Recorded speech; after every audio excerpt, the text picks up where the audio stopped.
এটা কি ফাইজলামি নাকি বাবা? তুমি এসে বললে আর আমাকে বিয়ে করতে হবে? আমি এই বুড়ো মেয়েকে বিয়ে করতে পারবো না। এই কথা শোনা মাত্র শুভর মা শুভর দিকে এগিয়ে আসলেন। তিনি সবসময় শুভকে সাপোর্ট করতেন, কিন্তু আজকে তিনি শুভর এই ব্যবহার দেখে ঠাস করে একটা থাপ্পড় বসিয়ে দিয়ে বললেন, আমি তো আমার ছেলেকে এই শিক্ষা দেইনি। নিজের বাবার সাথে কিভাবে কথা বলতে হয় এইটাও তুমি জানো না। আম্মু, তুমি আমাকে মারলে, তুমিও আমার বিরুদ্ধে চলে গেলে। তোমার এটাই প্রাপ্য ছিল। তোমাকে এই শিক্ষা আমি আরো আগে দিতে পারলে আজ তুমি এমন হতে না। শুভ তখন কি করবে বুঝে উঠতে পারছিল না। তখন তার বাবা তার সামনে আসলেন, এরপর বললেন, আজ বিকালেই তোমার বিয়ে। যদি তুমি বিয়ে না করো তাহলে তোমার জন্য কি অপেক্ষা করছে সেটা তুমি নিজেও ভালো জানো। আজকে থেকে তোমার টাকা পয়সা সব কিছু বন্ধ। তুমি তোমার মতো চলো। যদি বিয়ে করো তাহলে সব কিছু আবার আগের মতো দেওয়া হবে। শুভ বুঝলো এখন তাকে বিয়েটা করতেই হবে, কারণ টাকা ছাড়া সে চলবে কিভাবে। সে মনে মনে ভাবলো বিয়েটা করে নিবে, এরপর মেয়েটাকে অত্যাচার করে বাড়ি থেকে বের করে দিবে। সেই জন্য সে তার বাবার দিকে তাকিয়ে বলল, আচ্ছা ঠিক আছে বাবা, আমি বিয়েতে রাজি। তুমি বিয়ের ব্যবস্থা করো, আমি বিকালে বিয়ে করব। এরপর সোজা রুমে চলে গেল। বিকেলে তাকে নিয়ে যাওয়া হলো তার বাবার বন্ধুর বাসায়। সেখানে ছোট পরিসরে বিয়েটা হয়েই গেল। সব শেষে আস্তে আস্তে রাত হয়ে গেল। সে যখন বাসর ঘরে প্রবেশ করলো তখন তার মাথা নষ্ট হয়ে গেল, কারণ মেয়েটা মোটা একটা ঘোমটা দিয়ে বসে আছে। এই রকম মেয়ে পছন্দ করে না ও।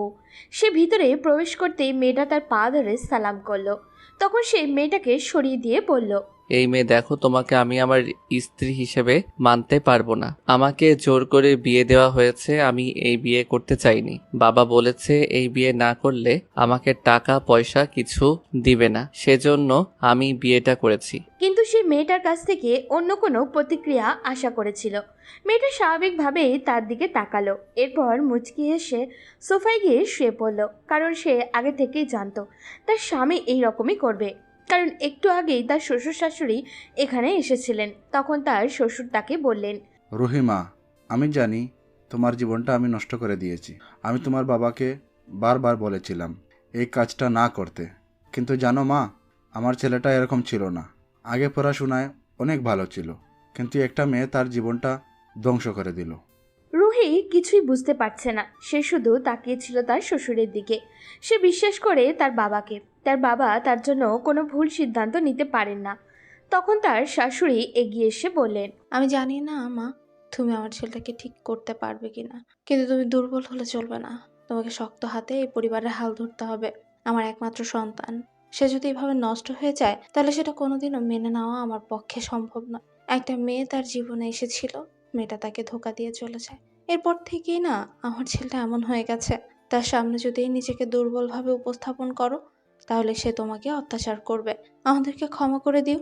আমাদের সন্তানের ভালোর জন্য আমরা তোমার জীবনটাকে নষ্ট করে দিতে চাইনি, কিন্তু তোমার বাবার সাথে এই ব্যাপারটা নিয়ে কথা বলার সময় তিনি আমাদেরকে এই সিদ্ধান্ত নিতে বলেছেন।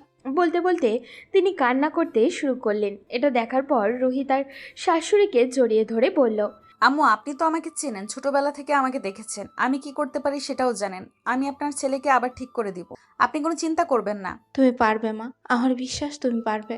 তুমি আমার ছেলেটাকে আগের মতো করে দাও। আমার ছেলেটাকে এভাবে দেখতে আমার যে ভিতরটা ফেটে যাচ্ছে। আমি কথা দিচ্ছি মা, যতদিন না আপনার ছেলেকে ঠিক করতে পারছি ততদিন আমি এই বাড়ি থেকে যাব না। এদিকে শুভ কোনো চিন্তা না করেই ঘুমিয়ে পড়ল। মেয়েটা যখন নিজে থেকে সবকিছু মেনে নিয়েছে তাহলে সে আর কষ্ট করবে কেন। কিন্তু যখন ঘুম ভাঙলো তখন বুঝতে পারলো তার উপরে পানি পড়ছে। সে চিৎকার করে সামনে তাকালো, দেখতে পেল মেয়েটা জগ নিয়ে দাঁড়িয়ে আছে। এই মেয়ে, এই এটা কি করছো তুমি? আপনি কি, হ্যাঁ, আজকে আমাদের বউ ভাত, এটা কি আপনি জানেন না? এতক্ষণ ধরে ঘুমাচ্ছেন কেন? তাড়াতাড়ি উঠুন। অনেকক্ষণ ধরে ডাকছিলাম কিন্তু উঠছিলেন না, তাই পানি ঢেলে দিলাম। এই মেয়ে, তোমার কি মাথা নষ্ট? তুমি আমার উপরে পানি ফেললে কেন? তোমার তো সাহস কম না? তুমি জানো আমি তোমাকে কি করতে পারি? আমার সাহসের কোনো কিছুই আপনি দেখেননি জুনিয়র, তাই যেটা বলছি শোনেন। তাড়াতাড়ি উঠে রেডি হয়ে নিন। যদি একটুও সময় নষ্ট করেন তাহলে কিন্তু আপনার জন্যই বিপদ আসবে। তোমার এত সাহস, তুমি আমাকে হুমকি দাও? আমি তোমাকে বলেছি না আমার সাথে স্ত্রীর অধিকার খাটাতে আসবে না? আমি তোমাকে স্ত্রী হিসেবে মানি না। আমি বিয়ে করতে চাইনি, আমাকে জোর করে বিয়ে দেওয়া হয়েছে। আপনাকে জোর করে বিয়ে দেওয়া হোক বা স্বাভাবিকভাবে সেটা আমি জানি না, কিন্তু আমি আপনাকে স্বামী হিসেবে মানি। তাই আমার কথা শুনতে হবে। যদি আমার কথা না শোনেন তাহলে আমিও আমার আসল রূপ দেখিয়ে দিব। বেশি রাগ দেখাতে আসবেন না আমার সাথে। তাড়াতাড়ি রেডি হয়ে নিচে নামুন, আমার পরিবারের সবাই চলে আসবে একটু পর। শুভ তখন রেগে ওয়াশরুমে চলে গেল, কারণ এই মেয়েটার সাথে সে বেশি কথা বলতে চায় না। মেয়েটা দেখতে অসম্ভব সুন্দর। সে লুকিয়ে কয়েকবার মেয়েটার দিকে তাকিয়েও ছিল ঘুমানোর পরে, কারণ সে সরাসরি যদি মেয়েটার দিকে তাকায় তাহলে তো মেয়েটার মায়ায় পড়ে যেতে পারে। সেজন্য ঘুমিয়ে যাওয়ার পর তাকিয়েছিল মেয়েটার দিকে কিছুক্ষণ। রুহি তখন একটা দীর্ঘশ্বাস নিয়ে দাঁড়িয়ে থাকলো। সে কি পারবে তার শাশুড়িকে দেওয়াটা কথাটা রাখতে? কত বড় মুখ করে তো তাদেরকে বলে দিল তাদের সন্তানকে সে ঠিক করে ফেলবে, কিন্তু এটা কি তার দ্বারা সম্ভব? এই ছেলেকে কি সে ঠিক করতে পারবে? কিন্তু ছেলেটার মুখের ভিতরে আলাদা একটা মায়া আছে, যেটা সে গোপন করার চেষ্টা করে। রুহি নিজের অজান্তেই মুচকি হাসে, এরপর মনে মনে বলে, আমার জুনিয়র বর, আপনি কতদিন এভাবে থাকবেন? আমার মায়ায় আপনাকে পড়তেই হবে। আপনি কতদিন এভাবে থাকতে পারেন সেটা আমিও দেখে নিব। এরপর তারা নিচে নামলো। তাদেরকে দেখার জন্য তাদের আত্মীয় স্বজন সবাই আসলো। রুহি সবার সাথেই অনেক সুন্দর করে কথা বলছে। সবাই রুহিকে দেখে অনেক খুশি হয়েছে। রুহি এই বাড়িতে আগেও এসেছে, কারণ তার বাবা এবং তার শ্বশুর দুজনেই অনেক ভালো বন্ধু। একটু পর রুহির পরিবারের সবাই চলে আসলো। সবাইকে দেখে রুহি খুব খুশি হলো। ওদিকে শুভ রোবটের মতো শুধু চারিদিকে তাকাচ্ছিল। তার কোনো কিছুই ভালো লাগছে না। এত মানুষের মধ্যে থাকতে অসহ্য লাগছে। সেজন্য সে তার মায়ের কাছে গিয়ে বলল, আম্মু, আমার এসব ভালো লাগছে না, আমি বাইরে যেতে চাই। আমি কিছু জানি না, তোমার বাবাকে গিয়ে বলো। তুমি এখন বাইরে যেতে পারবে না, তোমার শ্বশুর বাড়ির লোকজন এসেছে, সবার সাথে কথা বলো। মানুষের মধ্যে থাকলে ভালো লাগবে। তোমরা কি করতে চাইছো আমাকে নিয়ে? তোমরা বললে বিয়ে করার কথা, আমি বিয়ে করে নিলাম। এসব কথা তো ছিল না। তোমরা শুধু বিয়ে করার কথা বলেছো, আমি বিয়ে করে নিয়েছি। এর বাইরে এসব নিয়ম কানুন আমি মানতে পারবো না। আমি বললাম না আমাকে কিছু বলে লাভ নেই। আমার আত্মীয় স্বজন এসেছে, আমি তাদেরকে নিয়ে ব্যস্ত। তুমি তোমার বাবাকে গিয়ে বলো যা বলার। আমার এসব ভালো লাগছে না। তোমার যদি রাগ দেখাতে হয় তাহলে তোমার বাবার সাথে গিয়ে দেখাও। শুভ আর কিছু না বলে সেখান থেকে রাগ করে চলে আসলো, কারণ সে জানে তার বাবা তাকে এই অনুমতি কখনোই দিবে না। সেজন্য সে রাগ করে একটা কোনায় গিয়ে বসে রইল। ওদিকে রুহির বোন দিশা রুহির রুমের ভিতরে গিয়ে দেখলো রুহি বসে আছে। তখন দিশা রুহির কাছে গেল। এরপর রুহির দিকে অদ্ভুত দৃষ্টি দিয়ে বলল, ওই রুহি, মালটা কেমন? রুহি এই কথা শোনার পর দিশার দিকে রাগে দৃষ্টি তাকিয়ে থাকলো। দিশা রুহির এইরকম চেহারা দেখে হাসি দিয়ে বলল, আরে মালটা কি তো দেখলাম একদম হেপি, কিন্তু এরকম করে আমার দিকে তাকিয়ে আছিস কেন? সবকিছু ঠিক আছে তো? এ তোর লজ্জা করে না? তুই তো জামাই বাবুর নামে এরকম কথা বলছিস? তোর কি লজ্জাবোধ বলতে কিছুই নেই? এখনই এসব শুরু করে দিলি? মাত্র কালই বিয়ে হলো। আমি ভুল কি বললাম? মালটা কেমন, সবকিছু ঠিক আছে তো? রুহি তখন এগিয়ে গিয়ে দিশার গালটা জড়িয়ে ধরল। এরপর বলল, মালটা তো হেব্বি। এই কথা বলতেই দুজনে একসাথে হেসে উঠল। রুহির বাবা মা সবাই এসেছে। সবাই একসাথে আড্ডা দিচ্ছে, আর শুভ চুপচাপ বসে আছে এক কোণে। রুহি তখন তার কাছে গিয়ে বলল, এই আপনার কি ভদ্রতা বলতে কিছুই নেই? আমার বাসার লোকজন এসেছে আর আপনি এখানে চুপচাপ বসে আছেন। তাদের সাথে গিয়ে তো কথা বললেও পারেন। এই, আমাকে ডিস্টার্ব করবে না। আমি কি কথা বলবো তাদের সাথে? আমি চিনি না তাদের, এমনি এমনি গল্প করব নাকি? চেনেন না বলেই তো বলছি, কথা বলেন। আস্তে আস্তে পরিচিত হয়ে যাবেন।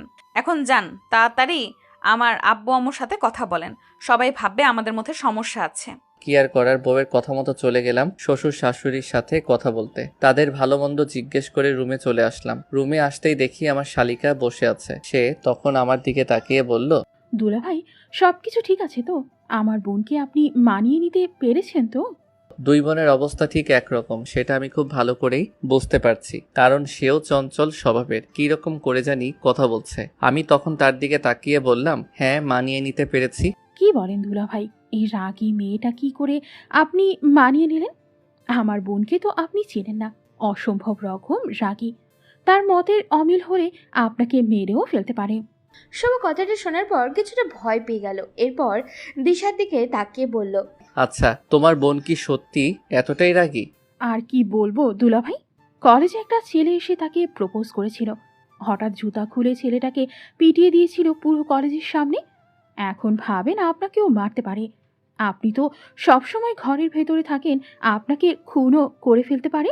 কথাটা শোনার পর আমি একটা শুকনো ঢোক গিললাম। এরকম ভয়ঙ্কর একটা মেয়েকে বিয়ে করেছি এটা ভাবতেই পারছিলাম না। এরপর তার সাথে আরো বেশ কিছুক্ষণ কথা বললাম। শালিকার সাথে ভালোই আড্ডা জমে গেল। সে চলে যেতেই আমি চুপচাপ বসে রইলাম, কারণ সন্ধ্যার পর আমাকে বের হতে হবে। আমার বন্ধুরা বসে আছে আমার অপেক্ষায়। সন্ধ্যার সময় শ্বশুরবাড়ির সবাই চলে গেল, সেই জন্য আমি বাইরে চলে আসলাম। বাইরে আসতে আমার বন্ধু রাফি আমাকে দেখে বলল, আসলে ম্যাম, ওই যে দেখেন বাইরে দাঁড়িয়ে আছে 20 টাকার মতো পথ শিশু। আসলে ম্যাম, ওরা স্যারদের সাথে এসেছে, তাদের সবার খাবারের টাকাও এখানে এড আছে। আপনি স্যারকে জিজ্ঞেস করতে পারেন, স্যারই আমাদের বলেছেন ওদের যা লাগে দাও। তুই এমন ছিলি না, আমি কত গর্ব করতাম তোকে নিয়ে, কিন্তু এটা কিভাবে করতে পারলি? এই বাড়ি ভর্তি মানুষের সামনে আমাদের অপমান করতে পারলি? তোর লজ্জা করে না? নিজের থেকে বড় একটা মেয়েকে ভালোবাসার কথা বলিস। সে তোর থেকে বড়, সেটা কি তুই জানিস না? এরপরেও এসব ভাবলি কি করে? দুস্থ, এটা কিভাবে সম্ভব? শুনলাম তুই নাকি বিয়ে করে ফেলেছিস। আর বলিস না দোস্ত, জোর করে আমাকে বিয়ে দিয়ে দিয়েছে। যদি বিয়ে না করতাম তাহলে আমাকে টাকা পয়সা সবকিছু দেওয়া বন্ধ করে দিত। আচ্ছা ঠিক আছে, সজীব আমাদের জন্য অপেক্ষা করছে, চল পার্টিতে যাবি না? শুভ তখন রাফির কথা শুনে কিছুক্ষণ ভাবলো, এখন কি পার্টিতে যাওয়া ঠিক হবে? পরে বাসায় গেলে যদি আবারও ঝামেলা হয়। আবার এটাও মনে হচ্ছে যদি আজ পার্টিতে না যায় তাহলে তার বন্ধুরা ভাববে সে বিয়ে করে বইয়ের আঁচলে তলে ঢুকে গেছে। সেজন্য সে রাফিকে বলল। হ্যাঁ দোস্ত, চল আমরা দুজন যাই। সজীব নিশ্চয়ই আগে থেকেই গিয়ে বসে আছে। এরপর দুজন পার্টির উদ্দেশ্যে রওনা দিল। সেখানে যাওয়ার পর বন্ধুদের পাল্লায় পড়ে শুভ অনেক ড্রিঙ্কস করে ফেলল। শুভর মাথা ঠিক ছিল না, সেজন্য সেখানেই শুয়ে পড়ল। জায়গাটা বেশ ভয়ঙ্কর। এখানে এসেই তার পরিচয় হয় শুভ আর সাজিবের সাথে। এই জায়গাটা অনেক সময় মাদকের ব্যবসাতেও হয়। শুভ এইসব দেখে কিছুই বলতে পারে না, কারণ সেও এখানকার একজন সদস্য। সেও এখানে মাদক সেবন করার জন্যই আসে। শুভ মাদকের প্রতি আসক্ত হয়ে গেছে যখন থেকে রিয়া তাকে ছেড়ে চলে গেছে। সজীবের সাহায্যে শুভ তার বাসায় গেল। বাসায় পৌঁছে দেখলো সবাই ঘুমিয়ে আছে, সেজন্য রুমে চলে গেল। আমি রুমের মধ্যে খাবার নিয়ে এসেছি। নিচে বসে খেতে ভালো লাগছিল না, আর এখনো জামাই আসেনি। হঠাৎ করে সে রুমে ঢুকলো। আমি তো তাকে দেখে পুরো অবাক হয়ে গেলাম, কারণ সে পুরো মাতাল ছিল। সে আমার দিকে তাকিয়ে কোনো কথা না বলেই বিছানায় গিয়ে ধপাস করে শুয়ে পড়লো। আমি মন খারাপ করে ফেললাম। আমার জামাই মাদকাসক্ত, এটা আমি জানতামই না। এরপর আমি তার কাছে গেলাম, গিয়ে তার শরীর থেকে জামাটা খুলে দিলাম, কারণ এই অবস্থায় থাকলে শরীর খারাপ করতে পারে। বাইরে প্রচণ্ড কুয়াশা পড়েছে, সেই জন্য জ্যাকেটটা ভিজে গেছে। তার পায়ে থাকা জামাটা খুলে উপরে একটা চাদর জড়িয়ে দিয়ে আমি একটা চাদর নিয়ে এসে সোফায় শুয়ে পড়লাম। খেতে ভালো লাগছিল না, শেষে কিনা এরকম একটা ছেলেকে আমি বিয়ে করলাম। কিন্তু আমি যখন সিদ্ধান্ত নিয়েছি তাকে ঠিক করব, তাহলে এই দায়িত্বটা এখন থেকে আমার। আমি তাকে ঠিক করেই ছাড়বো। মুখের উপরে পানি ছিটে পড়তেই শুভ লাফ দিয়ে ঘুম থেকে উঠল। কিন্তু আজকে মনে হচ্ছে একটু লেট হয়ে গেছে। শুভ তখন রুহির দিকে তাকিয়ে বলল। আজ আবার কি হয়েছে? তখন রুহি শুভর সামনে লেবুর রস মিশ্রিত একটা গ্লাস ধরল। শুভ রুহির দিকে চুপচাপ তাকিয়ে থাকলো। রুহি শুভর এমন তাকিয়ে থাকা দেখে ভয়ঙ্কর রূপ ধারণ করলো। এটা খেয়ে নিন, নেশা কেটে যাবে। আমি বেশ অবাক হলাম তার এরকম ব্যবহারে। আমি নেশা করে এসেছি, এরপরেও কোনো কথা বলছে না, উল্টো আমাকে নেশা কাটানোর জন্য সহযোগিতা করছে। আমি তখন এটা শোনার পর লেবু মিশ্রিত পানিটা খেয়ে ফেললাম। ওয়াশরুমে গিয়ে ফ্রেশ হয়ে নিচে আসলাম। নিচে আসার পর দেখলাম আমার আব্বু অফিসে চলে গেছেন। আমি তখন আম্মুর সাথে বসে কথা বলছিলাম। আমি আম্মুকে বললাম, আম্মু তাড়াতাড়ি ব্রেকফাস্ট দাও, আমার অনেক খিদে পেয়েছে। যাও নিজের বউকে গিয়ে বলো, এখন আমি আর এসব পারবো না। অনেকদিন তো আমি খাবার খাওয়ালাম, এখন বিয়ে করেছো, বউকে গিয়ে বলো। শুভ তখন তার আম্মুর দিকে অসহায় দৃষ্টিতে তাকিয়ে আছে, কারণ রুহির সামনে এখন সে পড়তে চায় না। সকালে এই মেয়ে যে রূপ দেখালো, সেই রূপ দেখার পর শুভ কেমন জানি ভয় করছে। শুভ তখন নিজের মনে মনে বলল। শুভ, তুই একটা মেয়েকে ভয় পাচ্ছিস, এটা কিভাবে সম্ভব? মনের ভিতরে এক বালতি সাহস জুগিয়ে চলে গেলাম মেয়েটার সামনে। এরপর বললাম, এই যে আমাকে ব্রেকফাস্ট দাও। যান, গিয়ে টেবিলে বসুন। আমি নিয়ে আসছি। এরপর রুহি ব্রেকফাস্ট নিয়ে আসলো, কিন্তু তার মুখটা দেখে মনে হলো কেমন জানি শুকনো। ঘুম থেকে ওঠার পর রুমের মধ্যে খাবারের প্লেট দেখেছি, তার মানে কি সে খায়নি? আমার জন্য খাবার নিয়ে অপেক্ষা করছিল। কেমন জানি মেয়েটার প্রতি মায়া হলো। আমি ব্রেকফাস্ট শেষ করে রুমে চলে আসলাম। একটু পরে সেও আসলো। আমি তখন তার দিকে তাকিয়ে বললাম, তুমি কালকে রাতে খাবার খাওনি, আর আজকে সকালেও দেখলাম ব্রেকফাস্ট করলে না, মুখটা তো শুকনো লাগছে, কিছু হয়েছে কি? না, কিছু হয়নি, এমনি ভালো লাগছে না। শুভর মায়া কাজ করলো মেয়েটার প্রতি, সেজন্য তাকে বলল। তুমি এখানে বসো, আমি এখনই যাচ্ছি, গিয়ে তোমার জন্য ব্রেকফাস্ট নিয়ে আসছি। বলে শুভ নিচে চলে গেল। রুহি শুভর দিকে তাকিয়ে আছে। শুভ কি করছে সেটা সে নিজেও জানে না। শুভ ব্রেকফাস্ট নিয়ে ওপরে চলে আসলো। এরপর রুহির সামনে সেটা রাখলো। রুহি অবাক হয়ে শুভর দিকে তাকিয়ে আছে। শুভ তাকে বলল। এভাবে আমার দিকে না তাকিয়ে তাড়াতাড়ি খাবারটা শেষ করো। রুহি চুপচাপ খাবার খেতে শুরু করলো। তার ভীষণ আনন্দ হচ্ছিল, কারণ কিছুটা হলেও শুভর মধ্যে পরিবর্তন এসেছে। আসলে একটা মেয়ে চাইলেই একটা ছেলেকে পরিবর্তন করে দিতে পারে, আবার একটা ছেলেকে ধ্বংসও করে দিতে পারে। যে এরকম শুভকে ধ্বংস করে দিয়েছে তার এক্স গার্লফ্রেন্ড। রুহি শুভর দিকে এক দৃষ্টিতে তাকিয়ে আছে, কিন্তু হঠাৎই শুভ এমন একটা প্রশ্ন করে বসলো, যেটা শোনার পর রুহির মাথাটা গরম হয়ে গেল। শুভ রুহির দিকে তাকিয়ে বলল। আচ্ছা, তোমার নামটাই তো জানা হলো না। আমি তো তোমাকে এই যে এই বলে ডাকছি, তোমার নামটা কি বলো তো? কথাটা শোনার পর রুহির মাথাটা গরম হয়ে গেল, চোখ মুখ লাল করে বলল। কি, আপনি আমার নাম জানেন না? নাম না জেনেই আমাকে বিয়ে করে ফেলেছেন? শুভ তখন রুহির দিকে কিছুটা অসহায় দৃষ্টিতে তাকিয়ে রইল। আসলে আমি এই বিয়েতে রাজি ছিলাম না, আমাকে জোর করে বিয়ে দিয়েছে, সেজন্য মেয়ের নাম পর্যন্ত জানতে চাইনি। আমার নাম রুহি, আর আজকে থেকে আমাকে রুহি বলেই ডাকবে। শুভ তখন রুহির দিকে তাকালো। মেয়েটার নামের মতো সেও সুন্দর। তখন শুভ তাকে বলল। আচ্ছা, তুমি কেন আমার সাথে সংসার করছো? আমি জানি কালকে তুমি আমাকে নেশাগ্রস্ত অবস্থায় পেয়েছো, আমি জানি এটা কোনো মেয়ে মেনে নিবে না, তাহলে তুমি কেন আমার সাথে সংসার করছো? তোমার বাবাও তো বড়লোক মানুষ, চাইলেই আমাকে ছেড়ে চলে গিয়ে ভালো একটা ছেলেকে বিয়ে করতে পারো, তুমি আমাকে ছেড়ে চলে যাও না কেন? মুহূর্তের মধ্যেই রুহির মুখটা কালো হয়ে গেল। শুভ অবাক হয়ে যায় এইরকম রিয়াকশন দেওয়ার মানেটা কি।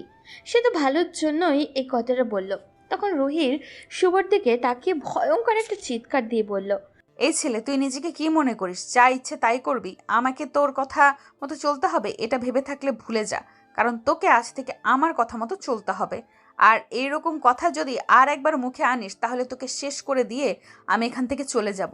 যেদিন এখান থেকে চলে যাব সেদিন তোকে শেষ করে চলে যাব। কথাটা শোনার পর আমি কিছুক্ষণ তার দিকে তাকিয়ে থাকলাম। সে আমাকে তুই করে বলতেছে, এই মেয়ে তো আসলেই অভদ্র। আমি রেগে সেখান থেকে চলে আসলাম। এই জন্যই মানুষের উপকার করতে নেই। আমি বাসা থেকে বেরিয়ে বন্ধুদের সাথে আড্ডা দিতে চলে গেলাম। আমরা সবাই বসে যেখানে আড্ডা দেই সেখানে গিয়ে দেখলাম সবাই ক্যারাম খেলাতে ব্যস্ত, আর এক কোণে সজীব চুপচাপ দাঁড়িয়ে আছে। তাকে দেখে বেশ চিন্তিত মনে হচ্ছে। আমি তখন তার দিকে তাকিয়ে বললাম, কি ব্যাপার দোস্ত, তুই মন খারাপ করে বসে আছিস কেন? কোনো সমস্যা হয়েছে? আর বলিস না দোস্ত, আমার ছোট বোনটা অনেক অসুস্থ, তার চিকিৎসার জন্য অনেক টাকার প্রয়োজন। আমি টাকাগুলো কিছুতেই ম্যানেজ করতে পারছি না। কথাটা শোনার পর শুভর অনেক খারাপ লাগলো। তার বন্ধুর ছোট বোন তো তারও ছোট বোনের মতো। শুভ তখন তার দিকে তাকিয়ে বলল। কোনো চিন্তা করবি না দোস্ত, এই নে আমার কার্ড, এখানে মনে হয় 1,00,000 টাকার মতো আছে। এগুলো নিয়ে আপাতত তোর বোনকে হসপিটালে ভর্তি কর, যদি আরো প্রয়োজন হয় আমি বাবার কাছ থেকে এনে দিব। তখন সজীব শুভকে জড়িয়ে ধরে কান্না করে দিয়ে বলল।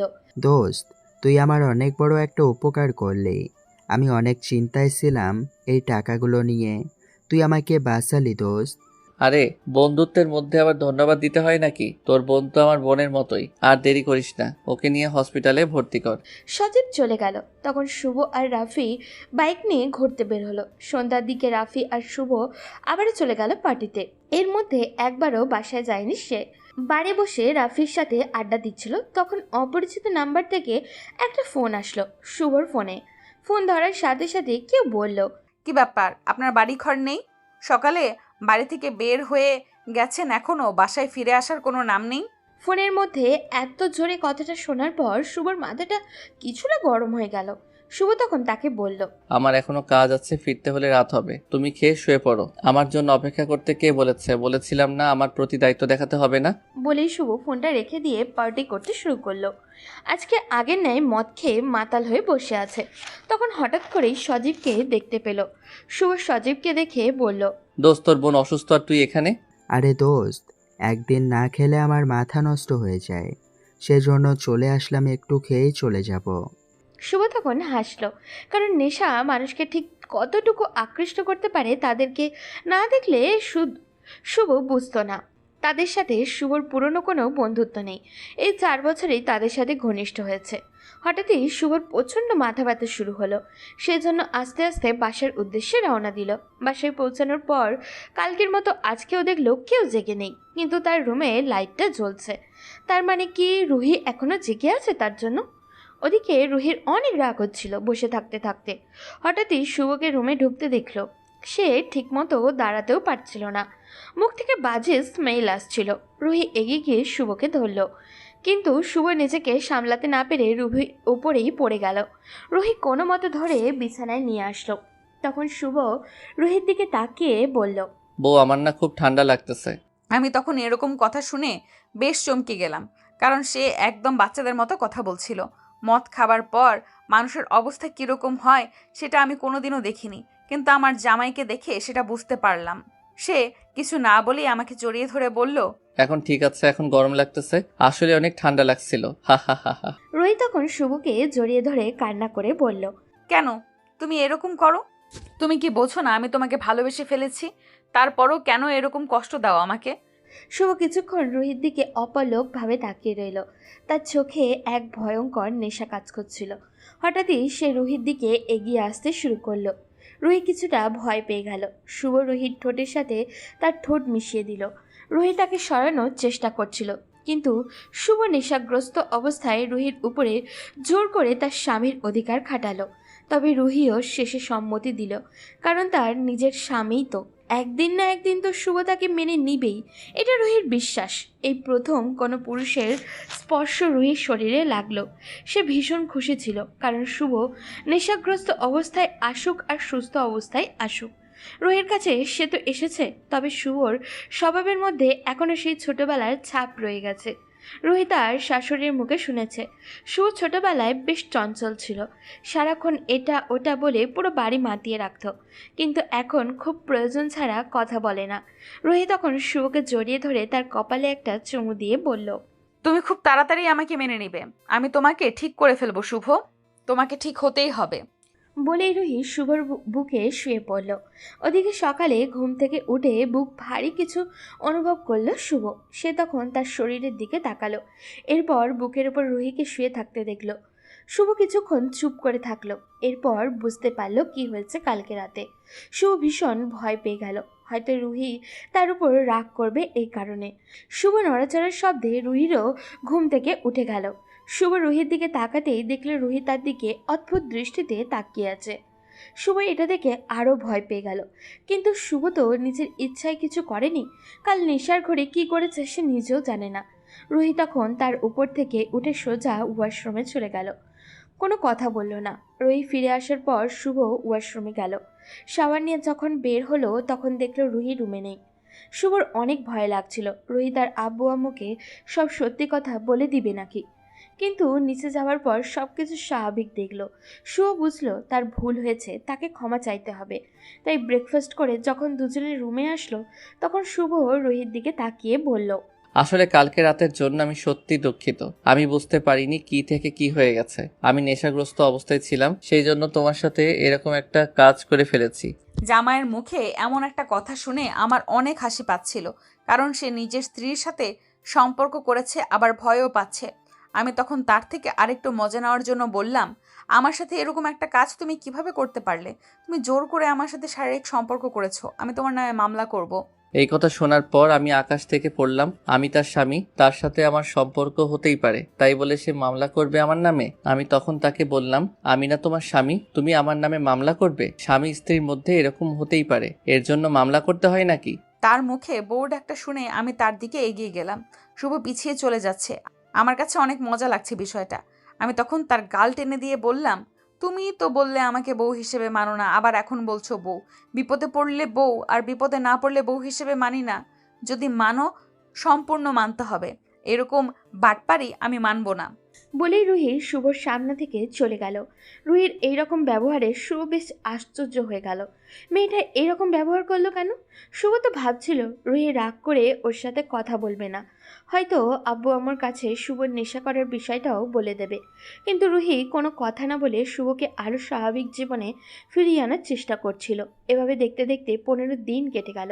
প্রতিদিন শুভ মদ খেয়ে বাসায় ফিরত, কিন্তু সেটা ওর পরিবারের কেউ জানতেও পারতো না। রুহি এমনভাবে সব কিছু সামলে নিত যেন কেউ বিষয়টা জানতে না পারে। রুহি রুমের মধ্যে খাবার নিয়ে চলে আসলো। প্রতিদিনই সে না খেয়ে শুভর জন্য অপেক্ষা করত। রুহির প্রতি একটা মায়ার আকৃষ্ট হয়ে গেছিল শুভ। এখন রুহিকে না দেখলে শুভর ভালো লাগে না। শুভ কি করবে কিছু বুঝে উঠতে পারছিল না। কিন্তু আজকে যখন শুভ পার্টিতে গেল, তখন পার্টি থেকে ফিরে আসার সময় দেখলো কিছু লোক ওদের ফলো করছে। শুভ তাদের দেখে রাফি আর সজীবকেও দেখলো। তারা দুজন লোকগুলোকে দেখে দৌড়াতে শুরু করলো। শুভ পিছন পিছন ডাকতে শুরু করলো। তখন সজীব থেমে শুভর দিকে তাকিয়ে বলল, দোস্ত, এই ব্যাগটা রাখ। আমি ব্যাগ নিয়ে দৌড়াতে পারছি না, আর এই লোকগুলো আমাদেরকে তাড়া করছে। তুই একটা কাজ কর, তোর কাছে এই ব্যাগটা সুরক্ষিত রাখবি। এখানে আমার বোনের ঔষধ আছে। সজীব শুভর হাতে ব্যাগটা দিয়ে দৌড় দিল। শুভ বোকার মতো সেটা হাতে নিয়ে দাঁড়িয়ে থাকলো। তখন দুইজন লোক এসে শুভর হাত ধরে ফেললো। শুভ কিছুই বুঝতে পারছিল না। তারা কিছু বলার সুযোগ না দিয়ে ওকে টেনে নিয়ে গাড়িতে উঠিয়ে ফেললো। শুভ এখনো কিছু বুঝতে পারছিল না। নেশার কারণে লোকগুলোর মুখ ঠিকমতো দেখতেও পারছিল না। তারা কেন শুভর সাথে এরকম করছিল কিছু স্পষ্ট হচ্ছিল না। তারা শুভকে নিয়ে একটা অফিসে গেল। সেখানে যাওয়ার পর শুভ বসেছিল, কোনো কথা বলছিল না। একটু পর তারা শুভর মুখের উপরে পানি ছুঁড়ে ফেলল। তখন শুভ কিছুটা হুঁশে ফিরল। এরপর চারিদিকে তাকিয়ে দেখতে পেল এটা কোনো আইন শৃঙ্খলা বাহিনীর অফিস। শুভ তখন তাদের দিকে তাকিয়ে বলল, আপনারা কারা আর আমাকে কেন ধরে নিয়ে এসেছেন এখানে? তখন যে দুইটা লোক শুভকে ধরে নিয়ে এসেছিল তারা শুভর সামনে এসে বসলো। এরপর রেগে একজন বলতে লাগলো, অনেক দিন থেকে তোদেরকে খুঁজছিলাম। এই এলাকার মাদক ব্যবসা করিস তাই না? তোকে হাতে নাতে আজকে আমরা ধরেছি। তোর কাছে ইয়াবা সহ অনেক মাদক ছিল। তোর জীবন তো আবার শেষ হয়ে গেল। শুভ এই কথা শোনার পর আশ্চর্য হয়ে গেল। এরপর ভয় পেয়ে তাদেরকে বলল, কি বলছেন এসব? আমি এসব কোনোদিনও করি না। আর আমার কাছে মাদক আসলো কিভাবে? আমার বন্ধু তো তার বোনের ওষুধ দিয়ে গেছে এই ব্যাগটার ভিতর। তারা দুজন পালিয়ে চলে গেছে আপনাদের ভয়ে। আপনারা একটু কষ্ট করে চেক করুন ব্যাগটা, এখানে মাদক নেই, বিশ্বাস করুন। কথাটা শোনার পর তারা দুজনেই হাসতে শুরু করলো। শুভ তখন তাদের গলার দিকে তাকালো। দুজনের গলায় একটা করে কার্ড ঝুলছিল। কার্ডের মধ্যে দুজনের নাম লেখা ছিল। একজনের নাম আরিফ ও আরেকজনের নাম রাজীব। তাদের হাসি দেখে শুভ কিছুটা ভয় পেয়ে গেল। এরপর রাজীব নামের লোকটা শুভ থেকে তাকিয়ে বলল, আমাদের সামনে ফাজলামি করছিস? তোর বন্ধু দিয়ে গেছে এটা তার বোনের ঔষধ হিসেবে, তাই না? এত বড় বেগে একজন মানুষের ঔষধ থাকে, তাই না? তুই কি আমাদের বলদ ভেবেছিস? জানিস এটার ভিতরে কি ছিল? এটার ভিতরে ফেন্সিডিল, ইয়াবা সহ বিভিন্ন রকম মাদক দ্রব্য ছিল। তোকে আমরা ইয়াবা ব্যবসা করতে ধরেছি, তাই তোকে আমরা ছাড়ব না। তোর নামে কেস হবে। বিশ্বাস করেন আমি এসবের কিছুই জানি না। আমার বন্ধুরা এটা আমার কাছে দিয়ে গেছে। আপনারা তো দেখেছেন আমরা 3 জন ছিলাম, 2 জন পালিয়ে গেছে আর আমাকে ধরে নিয়ে এসেছেন। আর একটাও মিথ্যা বলার চেষ্টা করবি না। সব চোর ধরা খাওয়ার পর বলে সে কোনো দিন চুরি করেনি, তাকে বাধ্য করা হয়েছে চুরি করার জন্য। তাই এসব মিথ্যা কথা বলে আজ পার পাবি না। বিশ্বাস করেন আমি এসবের সাথে জড়িত না। আমার বাবা RS কোম্পানির চেয়ারম্যান আরমান চৌধুরী, আমি তার ছেলে শুভ চৌধুরী। আপনারা আমার ব্যাপারে খোঁজ নিতে পারেন। আমার বন্ধুরা এসব করতে পারে, কিন্তু আমি এসবের কিছুই জানি না। বিশ্বাস না হলে খোঁজ নিয়ে দেখতে পারেন ওই ক্লাবের ম্যানেজারের কাছ থেকে। আমি 4 বছর থেকে ওখানে যাই শুধু ড্রিঙ্কস করার জন্য। লোকগুলো তখন নিজেদের মধ্যে কিছু একটা বলাবলি করলো। এরপর শুভর দিকে তাকিয়ে বলল, তুমি তো অনেক ভালো একজন লোকের সন্তান। তুমি এসবের সাথে কিভাবে জড়িয়ে পড়লে? আমরা তো ভাবতেও পারছি না ওনার মতো একজন সমাজসেবী মানুষের ছেলে এত খারাপ কিভাবে হতে পারে। শুভ তখন তার কাহিনী তাদেরকে খুলে বলল। তারপর কিছুক্ষণ চুপ করে থাকলো। এরপর আরিফ নামের লোকটা শুভকে বলল, তুমি যেই পথে গিয়েছ সেই পথে তোমার জীবন ধ্বংস হয়ে যাবে। এটা করে তুমি অকালে মৃত্যুবরণ করবে। এখনও তোমার সারা জীবন পড়ে আছে। শুভ কোনো কথা না বলে মাথা নিচু করে আছে। এরই মধ্যেই একটা মেয়ে দৌড়ে আসলো, এসে তাদের সামনে দাঁড়িয়ে পড়ল। স্যার, ওনার নাম্বারে ফোন এসেছে। শুভ তখন দেখতে পেল তার ফোনটা ওই মেয়েটার হাতে। রাজীব নামের লোকটা বলল, তানিয়া, ফোনটা রিসিভ করে আমার কাছে নিয়ে এসো। যেই বলা সেই কাজ। মেয়েটা ফোনটা রিসিভ করে লোকটার হাতে দিল। ওদিকে শুভর জন্য অপেক্ষা করতে করতে ক্লান্ত রুহি। ভোর হয়ে গেছে, এখনো শুভ ফিরেনি, তাই আরও চিন্তায় পড়ে গেল। শুভ তো এরকম করে না কখনো, সময় মতোই চলে আসে। সেজন্য রুহি অনবরত শুভকে কল করতে লাগলো। প্রায় 100-এর উপরে কল করেছে, কিন্তু শুভ ফোন রিসিভ করেনি। ভোর তখন প্রায় 4:30। শুভ ফোন রিসিভ করলো। রুহি তখন ফোন ধরতেই কান্না করে বলল, এই শুভ, তুমি কোথায়? এখনো বাসায় ফিরলে না কেন? কি হয়েছে? তখন ওপাশ থেকে কেউ একজন গম্ভীর কণ্ঠে বলে উঠল। আপনি শুভ চৌধুরীর কে হন? রোহিত তখন লোকটার কণ্ঠ শুনে চিনতে পারল না, সেজন্য সে কান্না করে বলল, আমি তার স্ত্রী। শুভ কোথায়? ফোন রিসিভ করছে না কেন? ও আচ্ছা, আপনি কোনো চিন্তা করবেন না, আপনার স্বামীকে আমরা নিয়ে এসেছি। আমরা তার আত্মীয়। কালকে সকালে সে বাসায় ফিরে যাবে। আপনি কোনো চিন্তা করবেন না, ঘুমিয়ে পড়ুন। রোহি মনে মনে কিছুটা শান্তি পেল। এর সাথে শুভর প্রতি অনেক রাগ হলো। সে রুহিকে বলে তো তার আত্মীয়ের বাড়িতে যেতে পারত। কি আর করার, ক্লান্ত শরীর নিয়ে শুয়ে পড়ল। কিছুক্ষণের মধ্যেই ঘুমিয়ে গেল, কারণ সারা রাত ঘুম হয়নি। ওদিকে শুভ তখন অবাক হয়ে গেল তাদের কথা শুনে। তারা তখন শুভর দিকে তাকিয়ে বলল, দেখো, তুমি ভালো পরিবারের সন্তান, তুমি এসবের সাথে জড়িয়ে নিজের জীবন নষ্ট করতেছো। আমরা তোমাকে একটা সুযোগ দিতে চাই। তোমার সাথে তো 2টা ছেলে ছিল, ওই 2টা ছেলেকে দেখো, তারা যদি এরা হয় তাহলে তুমি অনেক বড় বিপদের মধ্যে আসো। রাজীব সাহেব শুভর সামনে একটা ছবি ধরল। শুভ ছবিটার দিকে তাকাতেই অবাক হয়ে গেল, কারণ এখানে রাফি এবং সজীবের ছবি ছিল। শুভ তখন তাদের দিকে তাকিয়ে বলল, আরে স্যার, এরাই তো আমার বন্ধু। সর্বনাশ, তুমি কি জানো কার লোক এরা? এরা এই শহরের সবচেয়ে বড় মাদক ব্যবসায়ী শিহাবের লোকজন। অনেক দিন থেকে মাদক ব্যবসা করে। তুমি এদের পাল্লায় কিভাবে পড়লে? এরা তোমাকে নষ্ট করে দেওয়ার জন্য তোমার পিছে লেগেছে। আজ সুযোগ পেয়েই তোমাকে শেষ করে দেওয়ার প্ল্যান করেছিল। এসব কি বলছেন স্যার? আমার বন্ধুদের আমি বিশ্বাস করি, তারা এরকম কাজ কোনোদিন করতে পারে না। তখন আরিফ সাহেব একটা ফাইল নিয়ে আসলেন, এসে শুভর সামনে ধরে বললেন তাদের বিরুদ্ধে কতটা কেস দেখার জন্য। এটা দেখার পর শুভ অবাক হয়ে গেল। তখন তিনি শুভর দিকে তাকিয়ে বললেন, দেখো শুভ, জীবনের একটা মানে আছে। তুমি জীবনের মানেটাই নষ্ট করছো। তুমি কি বন্দুক চালাতে জানো? শুভ এই কথা শোনার পর অবাক হয়ে গেল। তারা কী সব বলছে? শুভ সন্দেহের চোখে তাকিয়ে বললেন, আমি স্যার বন্দুক চালানো তো বহুদূর, জীবনে বন্দুক হাতেও নেইনি। তুমি এক কাজ করবে, কালকে থেকে তুমি আমাদের সাথে দেখা করবে। আর পড়াশোনা কতদূর পর্যন্ত করছো? আসলে স্যার, আমি অনার্স 2nd ইয়ারে উঠে আর পড়াশোনা করিনি। আব্বু আমাকে ভার্সিটিতে ভর্তি করে দিয়েছিল, কিন্তু আমি ওখানে যাওয়া বন্ধ করে দিয়েছি। আচ্ছা ঠিক আছে, যা হবার হয়ে গেছে। এখন তোমাকে আমরা ছেড়ে দিচ্ছি। এখন তুমি বাসায় চলে যাবে। আর কোনোদিন যদি তোমাকে ওইসব ক্লাবে দেখি তাহলে কিন্তু তোমাকে ছেড়ে দিব না। আর যেটা বললাম, কালকে সকাল সকাল এখানে চলে আসবে। একটু লেট হলে কিন্তু বিপদে পড়ে যাবে। শুভ বুঝল না তারা কেন কালকে তাকে আসতে বলেছে, কিন্তু এখন যত তাড়াতাড়ি সম্ভব এখান থেকে পালাতে হবে। সেই কারণে সে দৌড়ে বাইরে চলে গেল। বাইরে যাবার পর বাড়ির উদ্দেশ্যে রওনা দিল। তার বন্ধুরা তার সাথে এমন কিছু করবে এটা সে কোনোদিনও কল্পনাও করতে পারেনি। ওদিকে শুভ চলে যাওয়ার পর রাজীব সাহেব এবং আরিফ সাহেব দুজনেই কিছুক্ষণ চুপ থেকে কথা বলতে শুরু করলেন। রাজীব সাহেব তখন আরিফ সাহেবের দিকে তাকিয়ে বললেন, শুভকে যে করেই হোক ভালো করতে হবে। শুভকে ভালো করতে পারলে আমাদের জন্যই উপকার হবে। আমরা তাকে আমাদের প্ল্যানের গুটি হিসেবে ব্যবহার করতে পারবো। আমি যেটা বললাম সেটা খুব মনোযোগ দিয়ে শোনো। কালকে থেকে ওকে ভালো করে ট্রেনিং দিবে আর ওকে সব কিছু বুঝিয়ে দিবে। ও যদি আমাদের সাথে থাকে তাহলে শিহাবের কাছে পৌঁছানো একদম সহজ হয়ে যাবে। আপনি কোনো চিন্তা করবেন না স্যার। আমি কালকে থেকে ওকে ট্রেনিং দেওয়া আরম্ভ করব। ও একদম ঠিক হয়ে যাবে আর কোনোদিন ওই জায়গায় যাবে না। শুভ বাসায় ফিরে দেখে তার আব্বু আম্মু বসে আছেন। তারা দুজনেই কিছুই জানেন না। তাকে দেখে স্বাভাবিক আচরণ করলেন। শুভ তখন নিজের রুমে চলে গেল। রুমে গিয়ে দেখে রুহি ঘুমিয়ে আছে। তার ঘুমন্ত চেহারাটা শুভর খুব সুন্দর লাগছিল। সে তখন চুপচাপ রুহির দিকে তাকিয়ে থাকে। হঠাৎ করেই রুহি বলে উঠল, আমাকে দেখা শেষ হয়েছে? এখন বলেন কোথায় গিয়েছিলেন? আমাকে বলে যাওয়ার প্রয়োজন মনে করনি? আমি কালকে রাতে কতক্ষণ জেগেছিলাম আপনার জন্য, সেটা কি আপনি একবারও চিন্তা করেননি? শুভ তার দিকে তাকিয়েছিল। রুহি অনেক রাগী চেহারা নিয়ে কথাগুলো বলছিল। তখন শুভ তার কাছে গেল। সে বুঝতে পারছিল মেয়েটার প্রতি সে দুর্বল হয়ে পড়েছে।